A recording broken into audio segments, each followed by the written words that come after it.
It's time for another rough tip. Remember, these rough tips are rough because I'm filming, driving and narrating all at the same time, so that's why it's rough. Today's rough tip, just basically going to show you how to set up for a reverse park. I'm going to set up to reverse in between those two red bollards just over there. As you can see, we have here at Level Up Training, we've got a static trailer to park next to, we've got lined bays to practice parking in, but today's rough tip, like I say, I'm just going to show you how to set up.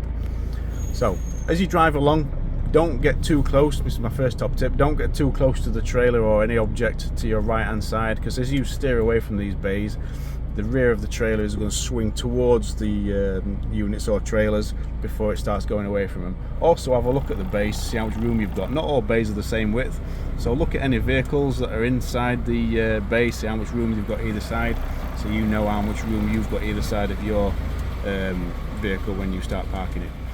Right, this is the bay that we want to park in. As soon as I get alongside the bay, I'm going to start steering away from it, and what I'm going to try and create is a 45-degree angle with my trailer, ready to park into the bay, and my unit wants to be at a 90-degree angle with the bays, so I've got a good view before I start performing my reverse. So I'm opposite the bay. I'm going to start steering away from the bay now, so I'm steering over to the left, and then I'm going to start steering to the right. And what that's going to create is the angle that I require to start the reverse, and also get my unit at the 90-degree angle, so I've got a good view through my mirror and out my window at the reverse I'm about to perform.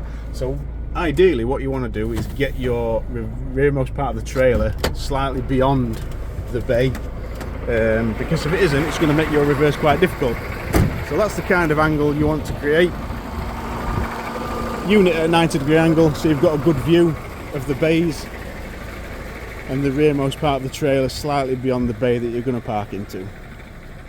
Because if it's not slightly beyond, you're going to have to do some kind of question mark shaped manoeuvre to get it into the bay. So if you imagine, if your back of your trailer's about here, you're going to have to come right round and put some right angle on between unit and trailer to get it into that bay.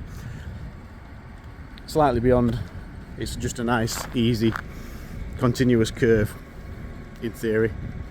Okay, hope that helps.